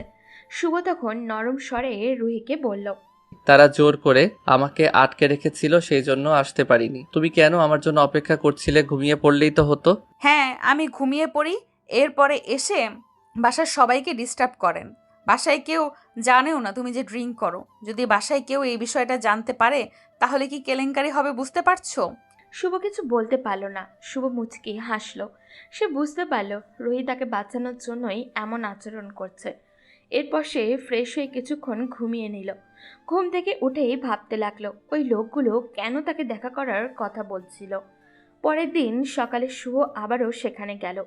এবার সে ভালোভাবে অফিসটা দেখল। এটা ছিল সিআইডির অফিস। ভিতরে ঢোকার পর সবাই তাকে দেখে স্বাভাবিক আচরণ করলো। কিছুক্ষণ পর আরিফ সাহেব এসে বললেন, শুভ, তুমি কি বুঝতে পারছো তোমাকে এখানে কেন নিয়ে আসা হয়েছে? না স্যার। আমরা তোমাকে ট্রেনিং দেওয়ার জন্য এখানে নিয়ে এসেছি। শুভ তখন হতভম্ব হয়ে তাদেরকে বলল, কিসের ট্রেনিং স্যার? আমি তো কিছুই বুঝতে পারছি না। দেখো শুভ, কালকে আমরা একটা সিদ্ধান্ত নিয়েছি, তোমাকে ছেড়ে দেওয়ার পর আমরা তোমাকে আমাদের এই গ্রুপে নিয়ে আসব। তুমি আমাদের সাথে কাজ করবে, অপরাধীদেরকে ধরতে তুমি আমাদেরকে সহযোগিতা করবে। শুভ তখন এই কথা শোনার পর ভয় পেয়ে গেল। সে অপরাধী ধরবে, এটাও কি সম্ভব? শুভ তখন তাদের দিকে তাকিয়ে বলল, স্যার, আমি এই কাজ করতে পারবো না। প্লিজ আমাকে এই কাজের কথা বলবেন না। আমি এসব ঝামেলায় জড়াতে চাই না। দেখো, তোমার একটা দায়িত্ব আছে এই দেশের প্রতি। আমরা এই দেশের জন্য কাজ করি। তুমি চাইলে এই অপরাধীদেরকে ধরতে আমাদের সাথে সহযোগিতা করতে পারো। তোমার বন্ধুরা এইসবের সাথে জড়িত, কিন্তু আমরা অনেক চেষ্টা করেও ওদের বসকে ধরতে পারছি না। তাই তুমি চাইলে আমাদেরকে ওদেরকে ধরতে সহযোগিতা করতে পারো। আমরা চাই তুমিও নিজের দেশের জন্য কিছু একটা করো। এভাবে তোমার জীবনটা ধ্বংস করো না। আমরা তোমার বাবাকে চিনি, উনি অনেক ভালো একজন মানুষ, সমাজের সেবার জন্য অনেক কাজ করেছেন। তুমি তার সন্ধান হয়ে খারাপ পথে চলে যাবে, এটা আমরা মেনে নিতে পারছি না। কিন্তু স্যার, আমার দ্বারা কি এসব সম্ভব? আমি কোনো দিন এসব কোনো কাজ করিনি, সেই জন্য আমার অনেক ভয় করছে যদি কোনো ক্ষতি হয়ে যায়। তুমি কোনো চিন্তা করো না। যখন তুমি আমাদের সাথে কাজ করবে তখন আমরা তোমাকে টুকটাক সেলফ ডিফেন্স শিখাবো। তোমাকে আমরা প্রফেশনালি কোনো অফিসার বানাচ্ছি না। তুমি শুধু আমাদের সাথে কাজ করবে আমাদের সহযোগী হিসেবে। এরপর তুমি চাইলে তোমার ইচ্ছামতো কাজ করতে পারো। তুমি শুধু আমাদেরকে এই অপরাধীকে ধরতে সহযোগিতা করো। এই এলাকায় যত মাদক ব্যবসা হয় সব কিছুর সাথে তারা জড়িত আছে। শুভ কথাটা শোনার পর কিছুটা মনে জোর পেল, কারণ যাদের সে বন্ধু ভাবত তারাই তার ক্ষতি করার চেষ্টা করেছে। তার বিশ্বাসের সুযোগ নিয়ে তারা তার সাথে বেইমানি করেছে। তারা না বলে মাদকের ব্যবসা করেছে। গতদিন সে এটাও জানতে পেরেছে যে সজীবের আসলে কোনো বোনই নেই, অথচ সজীব তার থেকে বোনের কথা বলে অনেক টাকাও নিয়েছিল। এমনকি আগেও তারা নানান অজুহাতে তার কাছ থেকে অনেক টাকা নিয়েছে। এরপর শুভ আরিফ সাহেবের সাথে মিলে কিছুক্ষণ বিভিন্ন জিনিস শিখল। তখন আরিফ সাহেব তার দিকে তাকিয়ে বললেন, জানো শুভ, আমাদের সমাজটা এখন অনেক খারাপ হয়ে গেছে। কেউ ভালো কোনো কাজের সাথে জড়িত হতে চায় না, সবাই খারাপ পথে চলে যায়। ভালোবাসাকে অনেকে সস্তা মনে করে, কিন্তু ভালোবাসা আসলে ততটাও সস্তা নয় তুমি যতটা মনে করছো। তুমি কালকে আমাদেরকে যেই কথা বললে, এইটা আমি চিন্তা করে দেখলাম তুমি আসলে সত্যিকারের ভালোবাসা কি সেটাই বুঝতে পারোনি। তুমি একটা লোভী মেয়ের প্রেমে পড়েছিলে যে তোমার ভালোবাসাটাকে উপলব্ধি করতে পারেনি। সে শুধুমাত্র টাইম পাস করেছে তোমার সাথে টাকার জন্য। কিন্তু তোমার স্ত্রী তোমাকে সত্যি ভালোবাসে। তোমার জন্য কালকে কতটা টেনশন করছিল এটা তুমি নিজেই বুঝতে পারছো। তাই তোমাকে এখন তোমার অস্তিত্বের জানান দিতে হবে। যারা তোমার এত বড় ক্ষতি করেছে তাদেরকে তুমি উচিত শিক্ষা দিবে। আরিফ সাহেব কথাগুলো খুব মনোযোগ দিয়ে শুনল শুভ। তিনি শুভকে আরও বেশ কিছু পরামর্শ দিলেন। সারাদিন তাদের সাথে বেশ ভালোই সময় কাটল শুভর। সন্ধ্যার দিকে তারা শুভকে বাসায় যাওয়ার অনুমতি দিলেন। শুভ বের হবে এমন সময় আরিফ সাহেব তাকে ডেকে নিয়ে গিয়ে বললেন, তুমি তোমার বন্ধুদেরকে আজকে ফোন দিয়ে বলবে যে তুমি বিদেশে চলে যাচ্ছ কয়েকদিনের জন্য তোমার বাবার সাথে। তুমি তাদের সাথে কোনো দেখা করবে না। তুমি ঠিক 1 মাস পরে তাদের সাথে দেখা করার কথা বলবে। সেদিন তুমি পার্টির আয়োজন করবে। কথাগুলো আমি যেভাবে বললাম ঠিক সেভাবে বলবে। এখন সোজা বাসায় চলে যাও, রাস্তায় চোখ বন্ধ করে যাবে, ভুলেও নেশা করার কথা মাথায় আনবে না। শুভ কিছু বুঝতে পারছিল না তারা ঠিক কী করতে চাইছে তাকে দিয়ে। এরপর সে বাসায় ফিরে গেল। বাসায় ফিরে গেলেই সবাই অবাক হয়ে গেল, কারণ শুভ সাধারণত সন্ধ্যায় কখনোই বাসায় ফিরে না। এইভাবে চলতে লাগলো দিনগুলো। প্রতিদিন সকালে এসে আরিফ সাহেবের অফিসে যেত, তাকে কাজে সহযোগিতা করত। এরপর সন্ধ্যায় বাসায় ফিরে ছাদে গিয়ে দাঁড়াতো। মাথায় প্রচণ্ড ব্যথা করতো তার। অনেক দিন ধরে মাদক সেবনের পর হঠাৎ বন্ধ করে দেওয়ার কারণে শরীরে একটা অস্বস্তিকর অনুভূতি হয়েছিল। ছাদে দাঁড়িয়ে শুভ ভাবতে লাগলো, আরিফ স্যার যেসব কথা বলেছেন সেগুলো কি সত্যি? সে জীবনে সত্যিকারের ভালোবাসা কি সেটা তো চিনতেই পারেনি। সে একটা মিথ্যে ভালোবাসার জালে আটকে গিয়েছিল। যদি বন্ধুরা তাকে ভালো উপদেশ দিত, সঠিক পথ দেখাতো, তাহলে হয়তো জীবনটা এমনভাবে শেষ করে দিতে হতো না। সে এখন চিন্তা করে, যদিও সময় মতো নিজের ভুল বুঝে ফিরে আসতো তাহলে হয়তো পরিবারের চোখে জলের কারণ হতো না। কিন্তু যারা বন্ধু নামে তার আশেপাশে ছিল তারা সবসময় তাকে উল্টো পথে ঠেলে দিয়েছে, মাদক নেওয়ার জন্য উৎসাহ দিয়েছে। আর শুভ সেই পথেই হাঁটতে শুরু করেছিল। কিন্তু এখন আর এভাবে চলা যাবে না। তারা জানা মতে ভার্সিটির অনেক ছেলেমেয়েই এই মাদক চক্রে জড়িয়ে পড়েছে, তাদের সবাইকে বাঁচাতে হবে। এইসব ভাবতে ভাবতেই শুভর মনে পড়ল রুহির কথা। মেয়েটা রিয়ার থেকে একেবারে আলাদা। যেখানে রিয়া সবসময় টাকা পয়সা আর সুবিধার কথা ভাবতো, সেখানে রুহি এতদিনও তার কাছ থেকে একটা চকলেট পর্যন্ত চায়নি। সে যখনই এসব চিন্তায় ডুবেছিল তখন হঠাৎই টের পেল কে একজন পাশে এসে দাঁড়িয়েছে। পাশে তাকিয়ে দেখে রুহি দাঁড়িয়ে আছে। তাকে দেখে শুভ একটু চমকে উঠল। তখন রুহি তার দিকে তাকিয়ে অবাক হয়ে বলল, কি ব্যাপার, তোমার কি হয়েছে? এই কয়েকদিন থেকে দেখছি তোমার ব্যবহার সম্পূর্ণ আলাদা। আগের মতো রাগ দেখাও না, আবার রাতেও আসো সম্পূর্ণ সুস্থ। কি হয়েছে তোমার? মন খারাপ করে বসে থাকো কেন সব সময়? শুভ কোনো কথা না বলে আকাশের দিকে তাকিয়ে আছে। তখন রুহি শুভকে জড়িয়ে ধরল। শুভ আপত্তি করল না। রুহি শুভর দিকে তাকিয়ে বলল, শুভ, জানো আমি ছোটবেলা থেকে স্বপ্ন দেখেছি আমার বাবার পছন্দ করা ছেলেকে বিয়ে করব, তার সাথে প্রেম করব। এজন্য আমি কোনোদিন প্রেম করিনি, কিন্তু আমার সাথে এমন কিছু হয়ে যাবে আমি কোনোদিন বুঝতেও পারিনি। আমি তোমাকে ভালোবেসে ফেলেছি শুভ। তুমি আমাকে কোনোদিন ছেড়ে চলে যাবে না তো? রুহির এমন আবেগময় কথা শুনে শুভ অবাক হয়ে গেল। সে বুঝতেই পারছিল না কি জবাব দেবে, শুধু চুপচাপ তার দিকে তাকিয়ে রইল। এরপর রুহিকে সরিয়ে সে নিজের রুমে চলে এলো। কিন্তু রুহি সেখানেই দাঁড়িয়ে রইল। রুমে আসার পরেও শুভ কিছুতেই শান্তি পাচ্ছিল না। কি করবে, কি বলা উচিত, কিছুই বুঝে উঠতে পারছিল না। মনে হচ্ছিল নিজের মনের সাথেই প্রতিটা মুহূর্তে যুদ্ধ করে যাচ্ছে। সব কিছু কেমন যেন অচেনা হয়ে গেছে। প্রতিদিনের মতো পরের দিনও সে আরিফ সাহেবের ওখানে গেল। তাকে দিয়ে টুকটাক ফাইল চেক করানোর পাশাপাশি হালকা পাতলার ট্রেনিংও তাকে দেওয়া হচ্ছে। এখন সে মোটামুটি বন্দুক চালানোও শিখে গেছে। কিন্তু শুভর মনে এখনো একটাই প্রশ্ন ঘুরপাক খাচ্ছে, তারা কেন ইচ্ছা করে তাকে এসব শেখাচ্ছে? সেখানে হাজারো ছেলে মেয়ে সিআইডিতে যোগদানের জন্য আবেদন করে অপেক্ষা করে থাকে, সেখানে কেন তারা নিজেরা এগিয়ে এসে শুভকে এভাবেই সুযোগ দিচ্ছে? তাহলে কি তারা শুভকে ব্যবহার করতে চাইছে তাদের সুবিধার জন্য? সব কিছুই যেন একরকম ধোঁয়াশা হয়ে গেছে। এদিকে রুহি ছাদে দাঁড়িয়েছিল। তার মনের মধ্যে একটা আন্দাজ কাজ করছিল। এই কয়েকদিনে সে বুঝতে পেরেছে শুভ কিছুটা হলেও বদলেছে। এখন আর আগের মতো মাদক সেবন করে না, ড্রিঙ্কসও করে রাত করে বাসায় ফেরে না। বরং এখন সে তার বাবা মায়ের সাথে ভালো ব্যবহার করে। তার বাবা মা খুব খুশি শুভর এই পরিবর্তন দেখে। কিন্তু রুহি ঠিক খুশি হতে পারছিল না, কারণ সে জানে শুভর ভেতরে কিছু একটা তো চলছে, যেটা সে কাউকে জানাতে চাচ্ছে না। শুভ সব সময় মন খারাপ করে চুপচাপ বসে থাকে। এইসব চিন্তা করতে করতে রুহি রুমে চলে গেল। রুমে গিয়ে দেখলো শুভ শুয়ে আছে। তখন সেও চুপচাপ গিয়ে তার পাশে শুয়ে পড়ল। এভাবে শুভর দিন চলছিল। সব কিছুর পরে সে রুহির প্রতি কেমন জানি দিন দিন দুর্বল হয়ে পড়ছিল। এটা সে খুব ভালো করেই বুঝতে পারছিল। মেয়েটা তাকে পাগল করে দিচ্ছে। সে রুহির প্রতি আকর্ষিত হয়ে পড়েছে। সে বুঝতে পারছিল সে রুহিকে ভালোবেসে ফেলেছে, কিন্তু সেটা রুহিকে বোঝাতে পারছিল না। শুভ নিজের মনের সাথে যুদ্ধ করছিল। এরই মধ্যেই ওখানে তার প্রায় 1 মাস শেষ হয়ে গেছে।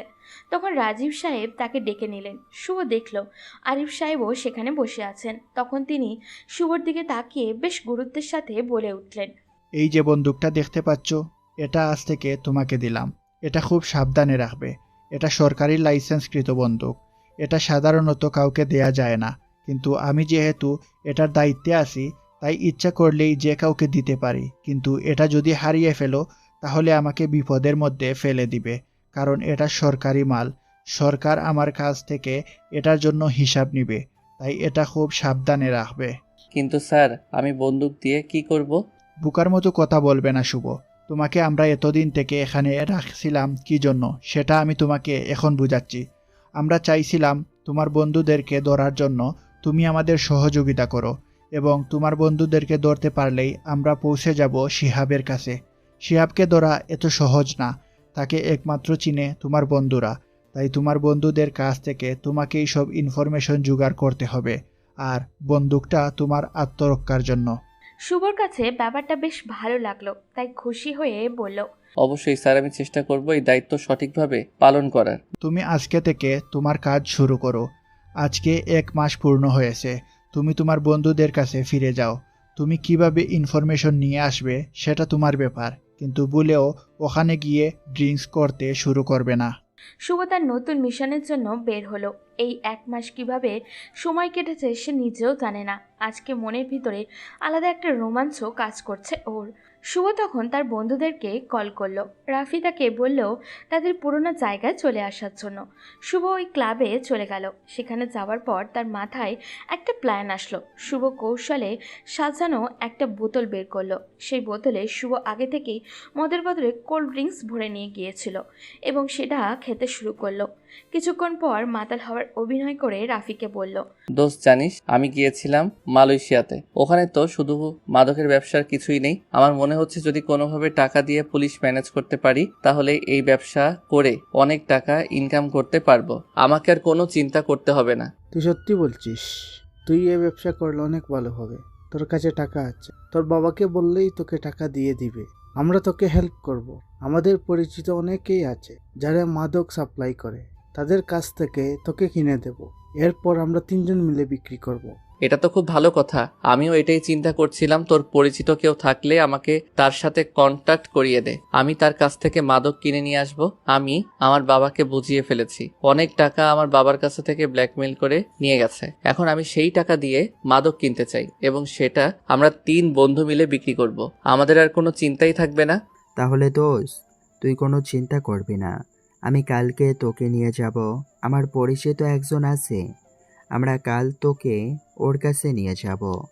শুভ তখন মনে মনে হাসলো, কারণ কালকে তারা কত বড় বিপদের মধ্যে পড়বে সেটা তারা নিজেরাও জানে না।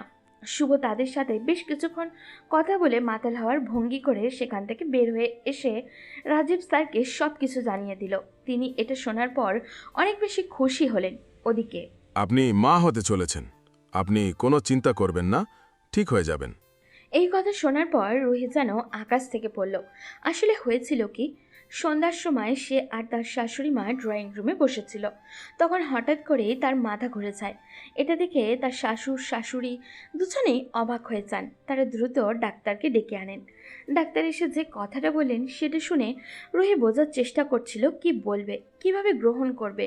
শুভ এখনও তাকে স্ত্রী হিসাবে মেনে নেয়নি। সে কেমন প্রতিক্রিয়া দেখাবে, এটা ভাবতে রুহির মনটা খারাপ হয়ে গেল।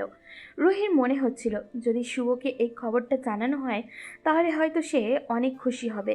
হাজারো চিন্তা তার মাথায় ঘুরপাক খাচ্ছিল। অন্যদিকে তার শ্বশুর শাশুড়ি খুব খুশি হয়েছেন। তারা তো পরের দিন পুরো এলাকায় মিষ্টি বিতরণের পরিকল্পনা করে ফেললেন। তার রুম থেকে চলে যাওয়ার পর রুহি নিজেকে সুন্দর করে সাজালো। সে ঠিক করেছিল আজকে সে আবারও শুভকে তার মনের কথা বলবে। অনেক দিন তো কেটে গেছে, এবার সে জানতে চায় শুভ তাকে সত্যিই গ্রহণ করবে কিনা। রাত তখন প্রায় 9টা। শুভ বাসায় ফিরে আসে। রুহি তার জন্য অপেক্ষা করছিল। সে এগিয়ে গিয়ে কিছু বলার আগেই শুভ বলল, রুহি আমি অনেক ক্লান্ত, আমাকে এখন ডিস্টার্ব করবে না। আমি একটু ঘুমাতে চাই। তুমি কিছু বলার হলে কালকে বলবে, এখন আমি এসব শুনতে চাই না। কথাটা শোনার পর রুহির মনটা খারাপ হয়ে গেল। সে কোনো কথা বলতে পারল না। শুভ তাকে এড়িয়ে চলে গেল। রুহি বারান্দায় গিয়ে কাঁদতে শুরু করলো। সে এত খুশির একটি সংবাদ শুভকে জানাতে পারল না, বরং শুভ তাকে উপেক্ষা করল। তার মনে অজানা একটা অভিমান জন্ম নিল। সেই অভিমানে কিছু না বলে চুপচাপ গিয়ে তার পাশে শুয়ে পড়ল। পরদিন সকালে শুভ কিছু না বলেই উঠে চলে গেল। সকালে রুহি কথাটা বলতে পারল না। অন্যদিকে তার শ্বশুর শাশুড়ি খুশি দেখে রুহির মন বিভ্রান্ত হয়ে পড়ল। সে বুঝতে পারছিল না এই পরিস্থিতিতে সে খুশি হবে না কান্না করবে। তারা এতটাই ব্যস্ত হয়ে পড়লেন খবরটা নিয়ে। এদিকে শুভ বাইরে চলে এলো। বাইরে আসার পর তারা দেখা হলো সজীব আর রাফির সঙ্গে। আগেই সে রাজীব স্যারকে জানিয়ে দিয়েছিল তাদেরকে ফলো করতে। সজীব আর রাফি শুভকে নিয়ে গেল একটা আস্তানায়। সেখানে পৌঁছানোর পর একজন লোক শুভকে দেখে তার দিকে এগিয়ে এসে বলল, কি ব্যাপার, তুই কি মাদক কিনতে যাচ্ছিস? জি, আমি কিনতে চাচ্ছিলাম। আমাকে সজীব আর রাফি তোর কথা বলেছে। আমার কাছে এমন এক লোক আছে যিনি কোটি কোটি টাকার মাদক ব্যবসা করেন। তার কাছ থেকে আমি এনে দিতে পারবো, কিন্তু এর জন্য আমার কিছু কমিশন লাগবে। আপনি কোনো চিন্তা করবেন না, আপনি যত টাকা বলবেন তত টাকাই দিব, কিন্তু আমাদের যত লাভ হয় এটা একটু ব্যবস্থা করে দিবেন। এসব নিয়ে তোকে চিন্তা করতে হবে না। আমি যেখান থেকে নিয়ে আসবো সেখানে কোটি কোটি টাকার ব্যবসা হয়। তার সাথে আমার খুব ভালো সম্পর্ক। তিনি এই এলাকার একজন বড় ব্যবসায়ী। তারা তখন শুভর সাথে কথা বলতে শুরু করলো। হঠাৎ করেই সেখানে রাজীব স্যার এবং তার টিম আক্রমণ চালালো। আক্রমণ করে তারা সবাইকে ধরে ফেললো। রাফি এবং সজীব তখন শুভর দিকে তাকিয়েছিল। শুভ ধীরে ধীরে তাদের দিকে এগিয়ে গেল। এরপর বলল, তোরা আমাকে বন্ধু ভাবতিস তাই না? বন্ধু হলে তোরা আমাকে এত বড় বিপদের মধ্যে কিভাবে ফেলতে পারলি? সেদিন রাতে তুই আমাকে কি বলেছিলি সজীব? এটা তোর বোনের ওষুধ তাই না? তোর তো কোনো বোনই নেই, তাহলে তুই কেন আমাকে মিথ্যা কথা বলে আমার কাছ থেকে টাকা নিয়ে যেতি এই ব্যবসা করার জন্য, তাই না? তারা তখন ভয় পেয়ে শুভর দিকে তাকালো। শুভ তাদের পাত্তা না দিয়ে রাজীব স্যারের সাথে যেতে শুরু করলো। তাদেরকে নিয়ে অফিসে পৌঁছানোর পর জিজ্ঞাসাবাদ শুরু হলো। শুভকে পাশে দাঁড় করিয়ে রাখা হলো সব কিছু পর্যবেক্ষণ করার জন্য। জিজ্ঞাসাবাদের মাধ্যমেই শুভ জানতে পারলো শিহাব সম্পর্কে কিছু গুরুত্বপূর্ণ তথ্য। তখন রাজীব স্যার শুভকে ডেকে নিয়ে গিয়ে বললেন, শুভ, তোমার কাজ আমাদের অনেক পছন্দ হয়েছে। এখন থেকে নতুন একটা দায়িত্ব পালন করতে হবে। কাল থেকে তুমি শিহাবের লোকজনের উপর নজর রাখবে। তারা কি করে, কোথায় যায়, সব কিছু আমি জানতে চাই। আপনি কোনো চিন্তা করবেন না স্যার, আমি এই দায়িত্ব সঠিকভাবে পালন করব।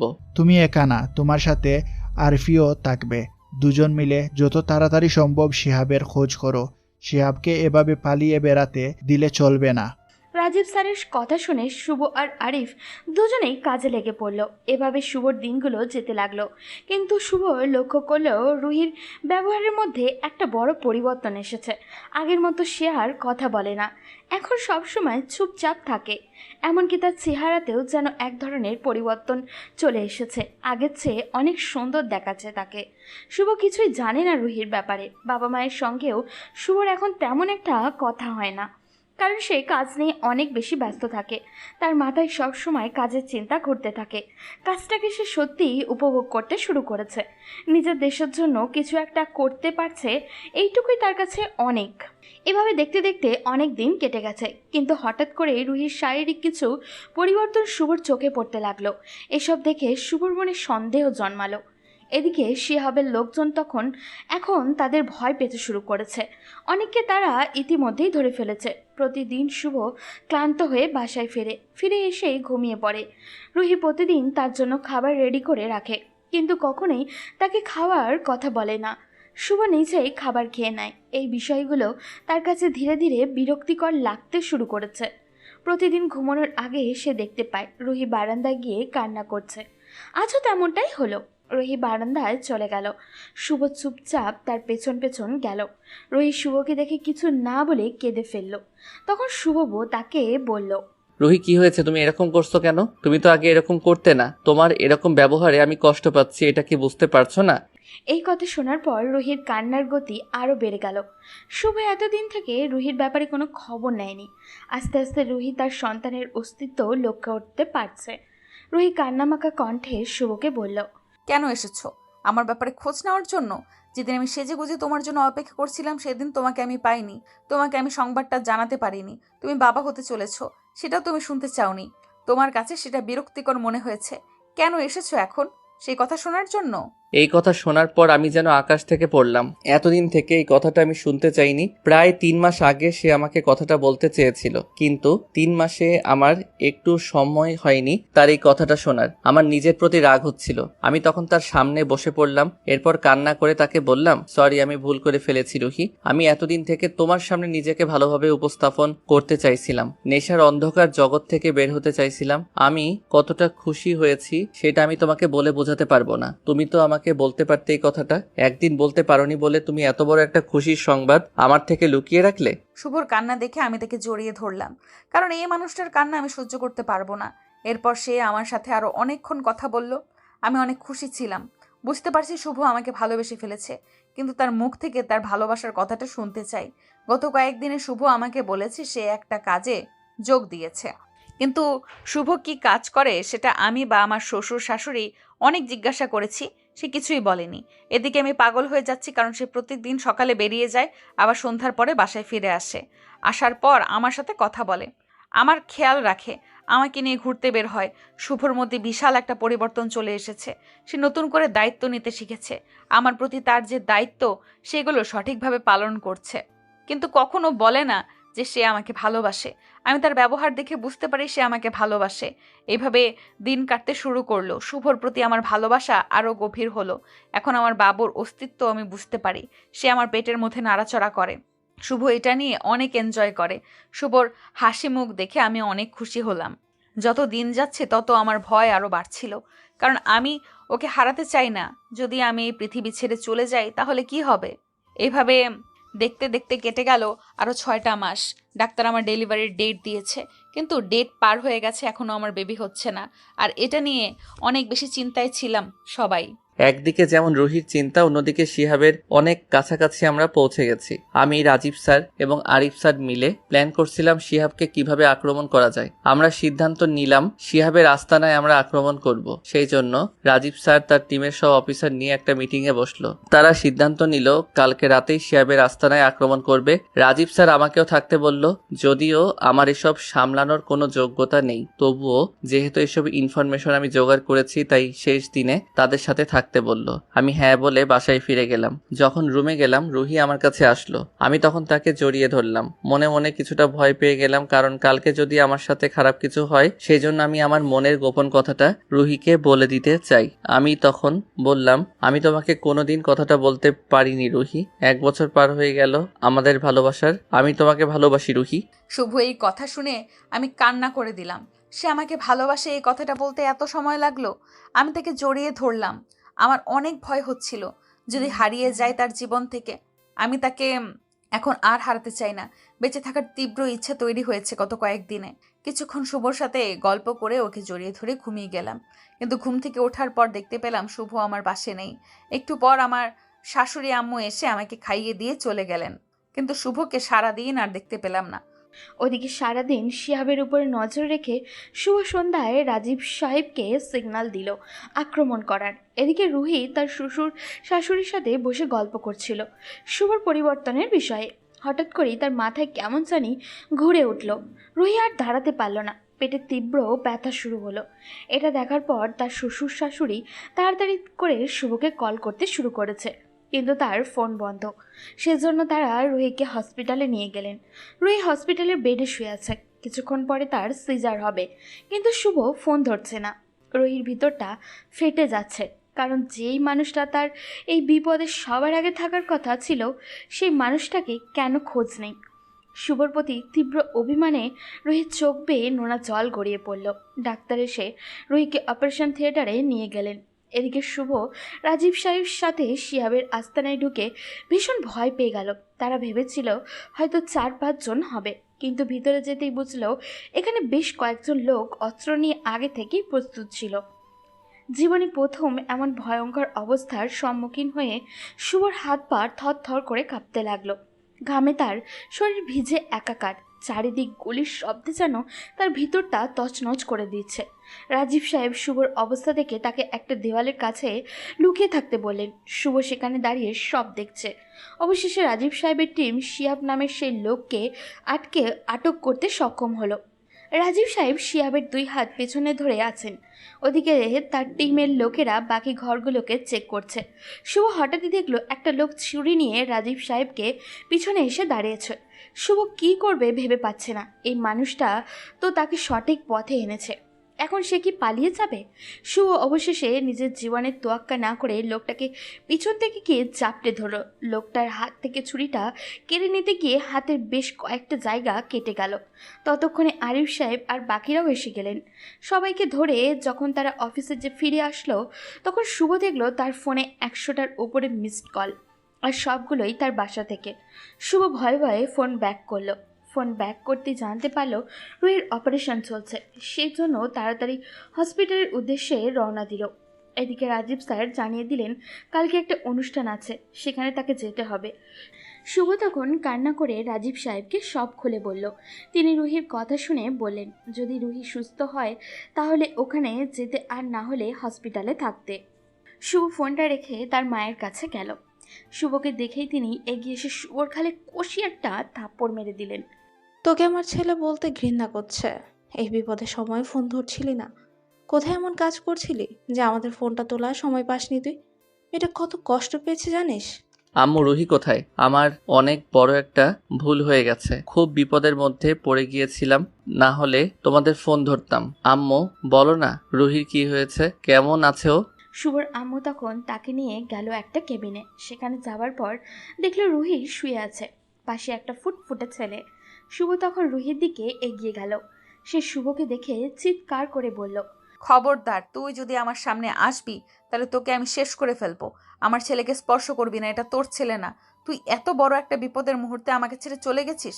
তোকে আমার স্বামী বলতে লজ্জা লাগছে। তুই আমার সামনে থেকে চলে যা, না হলে কিন্তু আমি নিজের ক্ষতি করে ফেলবো। রুহি, একটাবার আমার কথাটা শোনো। আমি তোর কোনো কথাই শুনতে চাই না। যদি আমাকে তুই ভালোবেসে থাকিস তাহলে এখন আমার সামনে থেকে চলে যাবি। তোর মুখও আমি দেখতে চাচ্ছি না। শুভ তখন কান্না করে সেখান থেকে চলে আসলো। তার আব্বু আম্মুকে দেখলো স্বাভাবিক আচরণই করছে, তার মানে কি তারাও শুভর উপর রাগ করে আছে? পরদিন শুভ চলে গেল অফিসে। সেখানে যাওয়ার পর দেখলো অনেক বড় আয়োজন করা হয়েছে, কিন্তু তার মনের অবস্থা সম্পূর্ণই খারাপ। একটু পর সেখানে ডিএসপি স্যার এলেন। উনি আসার পর সবাই ওনাকে বরণ করে নিল। উনি সবার সাথে কুশল বিনিময় করে শুভর কাছে এলেন। এরপর শুভর কাঁধে হাত রেখে বললেন, রাজীব আমাকে অনেক আগে তোমার কথা বলেছিল, কিন্তু আমি সেদিন তোমাকে কোনো গুরুত্ব দিইনি। তুমি প্রমাণ করে দিয়েছ মানুষ চাইলেই পরিশ্রমের মাধ্যমে নিজের খারাপ জীবনটাকে ভালো কাজে ব্যবহার করতে পারে। মিডিয়ার অনেক লোকজনই ছিল সেখানে। ডিএসপি এবং এসপি স্যার বক্তব্য দিলেন, শুভকেও কথা বলার সুযোগ দিলেন। শুভ সেখানে নিজের মাদকাসক্তি থেকে ফিরে এসে দেশের জন্য কাজ করার গল্পটা বলল। সবাই শুভর অনেক প্রশংসা করলো। এদিকে রুহি তখন হসপিটালে। কিছুক্ষণ পর তার শ্বশুরমশাই এগিয়ে এসে তাকে এবং তার শাশুড়ি আম্মুকে একটা ভিডিও দেখালো। ভিডিওটা দেখার পর তারা কান্না ধরে রাখতে পারল না। শুভ তাদের না জানিয়ে এসব করেছে। রিয়া বুঝলো সে শুভর সাথে অন্যায় করে ফেলেছে, তাই তাড়াতাড়ি করে শুভর কাছে ফোন করলো। ফোন করতেই শুভ ফোনে পিক করলো। মনে হচ্ছিল যেন তার ফোনের অপেক্ষায় বসেছিল সে। রিয়া একটু অভিমানী সুরে বলল, তুমি আজকে আমাকে দেখার জন্য আসলে না কেন? কেন? তুমি তো রাতের বেলা বললে তোমার সামনে যেন না আসি। আমি তো তোমার কথাটা রাখার জন্য এরকম করলাম। সত্যি বলছি, আমি তোমাকে অনেক বেশি ভালোবাসি। এখন থেকে 10 মিনিট সময় দিলাম। 10 মিনিটের ভেতরে যদি হসপিটালে না আসো তাহলে কিন্তু তোমার জন্য অনেক বড় বিপদ অপেক্ষা করতেছে। কথাটা শোনার পর শুভ আর টিকতে পারল না। সে সেখান থেকে দৌড় দিল। তার দৌড়ানো দেখে রাজীব সাহেব তাকে আটকালেন, এরপর বুকে জড়িয়ে ধরলেন। শুভ তার কাছ থেকে দোয়া নিয়ে আবারও দৌড় দিল। তিনি শুভর দিকে তাকিয়ে হাসলেন। পুরুষ মানুষের সবচেয়ে দুর্বল জায়গা এটা, তাই এই জায়গায় আঘাত লাগলে তো আর থেমে থাকা যায় না। শুভ দ্রুত হসপিটালে চলে আসলো। এখানে এসে দেখে সবাই তার দিকে তাকিয়ে আছে। তার বাবা খুশিতে কান্না করে দিয়েছে। শুভর বাবা এটা স্বপ্নেও চিন্তা করতে পারেননি যে তার ছেলে মানুষের ভালোর জন্য কোনো কাজ করবে। শুভ তাদের কাছ থেকে বিদায় নিয়ে রুহির কেবিনে গেল। রুহি শুভকে দেখে চুপচাপ বসে আছে। শুভ তখন তার কাছে গিয়ে মাথা নিচু করে বলল, সরি বউ। রুহি তখন হাসি মুখে শুভকে জড়িয়ে ধরল। শুভ যে নিজের কথা বাদ দিয়ে দেশের মানুষের কথা চিন্তা করতে পেরেছে, এটা দেখেই রুহির ভীষণ ভালো লাগছে। রুহি তখন শুভর কপালে ভালোবাসার পরশ এঁকে দিয়ে বলল, আমাদের ছেলে যখন জানতে পারবে তার জন্মের দিন তার বাবা এত বড় একটা কাজ করেছে, সেদিন যে সে কতটা খুশি হবে বুঝতে পারছো? এই সময়টায় তুমি হয়তো আমার পাশে থাকতে পারোনি। আমার রাগ হয়েছিল প্রচুর, কিন্তু এটা দেখার পর আমি ভাষা হারিয়ে ফেলেছি। আমার ছেলে বড় হয়ে গর্ব করে বলতে পারবে এটা নিয়ে। রুহি, তুমি আমার জীবনে এসে এভাবে আমাকে পরিবর্তন করে দিবে এটা আমি ভাবতে পারিনি। তুমি সত্যি আমার কাছে স্বপ্নের মতো। এইভাবেই আমি তোমার কাছে তোমার স্বপ্ন হয়ে সারা জীবন থাকবো। আমি শুভকে শক্ত করে জড়িয়ে ধরলাম। সত্যি একজন নারী চাইলে একজন পুরুষকে মুহূর্তের মধ্যেই পরিবর্তন করে দিতে পারে। নারীর ভালোবাসা পুরুষকে ভালো খারাপ উভয় পথেই নিয়ে যেতে পারে। সবাই আমাদের জন্য প্রার্থনা করবেন যাতে এইভাবেই আমরা সারা জীবন কাটতে পারি। আজ এই পর্যন্তই, দেখা হবে পরবর্তী কোনো গল্পতে। সেই পর্যন্ত ভালো থাকবেন, সুস্থ থাকবেন।